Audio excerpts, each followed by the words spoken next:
UFO is seen orbiting the moon before it just disappears into thin air. It looks like it could be warping or bending light. What do you think?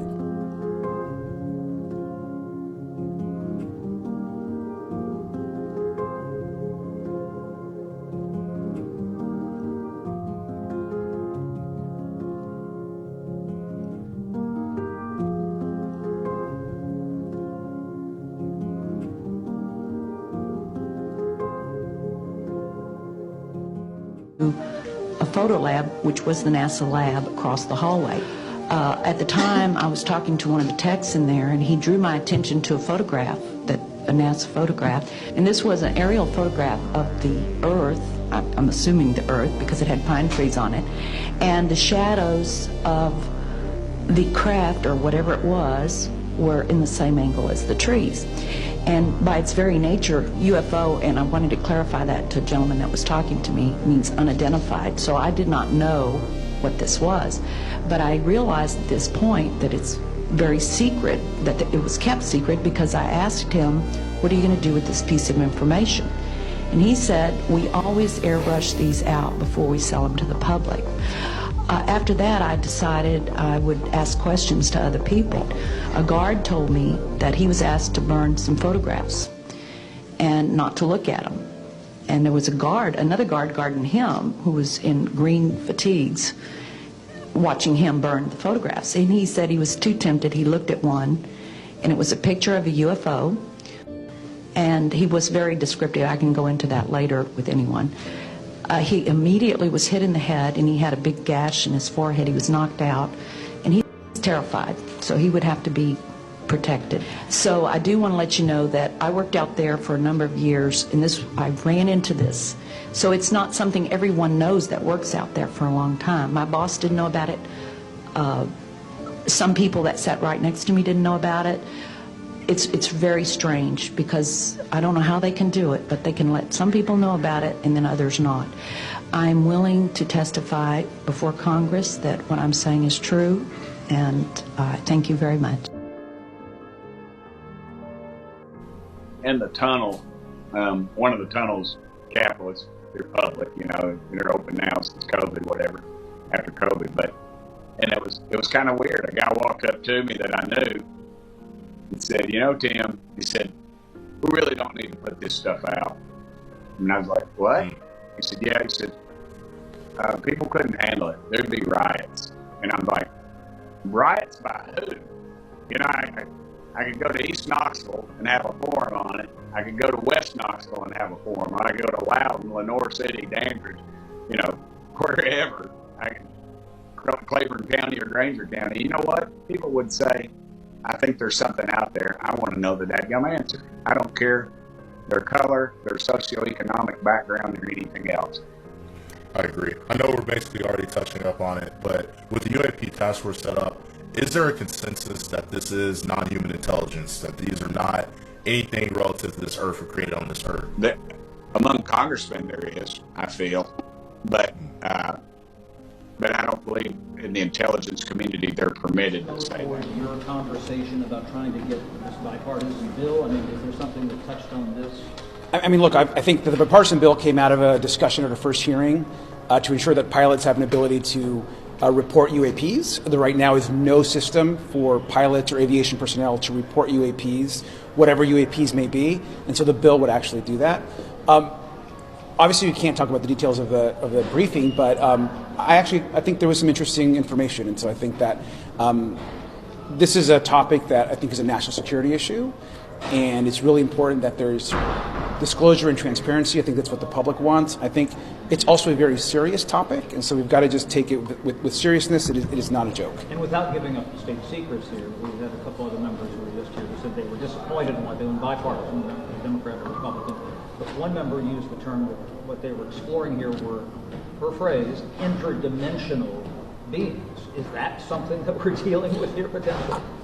I think it's easy to be disappointed when you don't get all the information that you want, which I understand. I would have loved to receive much more information, but I think that it's reasonable to say that everyone that was in the room received probably new information. I certainly did, and think it's interesting, additional information to continue the investigation and ask more questions. So definitely have more questions than less questions. Does that term mean anything to you? I'm not going to get into any terms. I just think that it's more important to focus on that this is a serious topic and it deserves serious attention. And I actually encourage also members of the media to continue covering this topic. I think that's really important.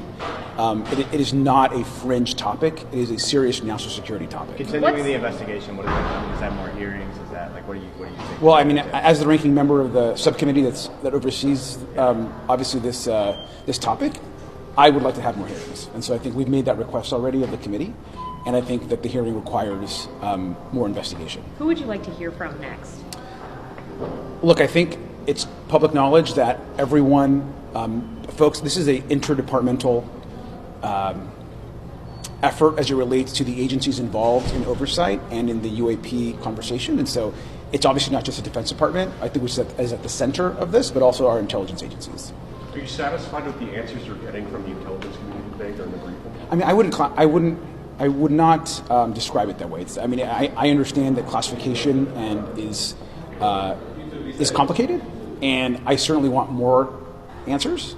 But sure, I would have loved to receive more information, but I would not characterize the discussion as not providing new information, and certainly interesting information. One of your colleagues said that they seem to keep sending people who either intentionally don't know or intentionally not going to say, as opposed to just.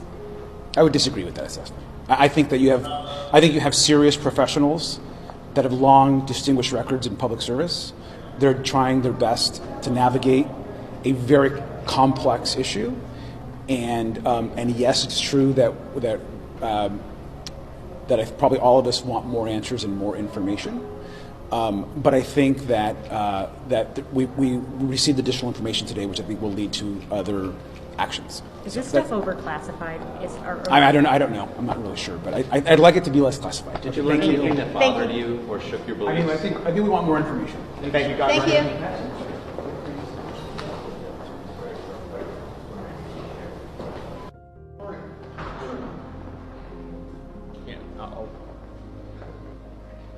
Okay. Did you hear anything that you didn't know? Are you being frustrated by this, like some of your colleagues are? Well, obviously, look, the process is extremely frustrating, but actually this is the first real briefing that we've had that we've now made, I would say, progress on some of the claims Mr. Grush has made in his complaint and some of the claims he provided to Congress. This is the first time we kind of got a ruling on what the IG thinks of those claims, and so this meeting, unlike the one we had previously when we did this briefing, this one actually moved the needle.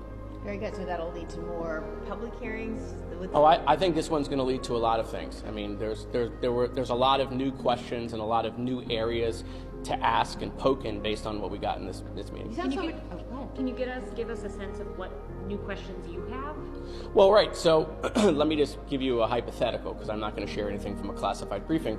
But if someone makes 10 claims and then someone says, well, we didn't look into all 10 because they weren't all in the report, but hey, we found these 6 very credible based on it, well, then you would want to go attack those 6. That's what I'm saying. All right, thank you. Thank you.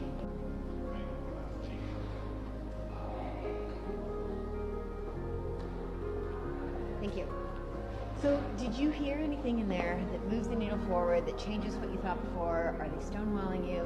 Walk us through it. What do you know now that you didn't know when you walked in? I just think what most of the American people fear is true, is that the government, there's a concerted effort to conceal as much information as possible, both from Congress and to the general public. So I asked very specific questions and was unable to get specific answers. And so that's a problem, and we're not going to stop until we get the truth. So do you think that you're not getting specific answers because they won't tell you or because they don't know?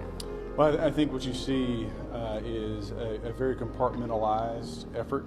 So by compartmentalizing the information to such a degree that if you don't ask the specific question to the specific person that has that piece of information, so we could take a puzzle with 100 pieces and disseminate it to 47 people. So unless you ask the right person for the right piece of the puzzle, you're not going to get an answer, and that's what's happened here.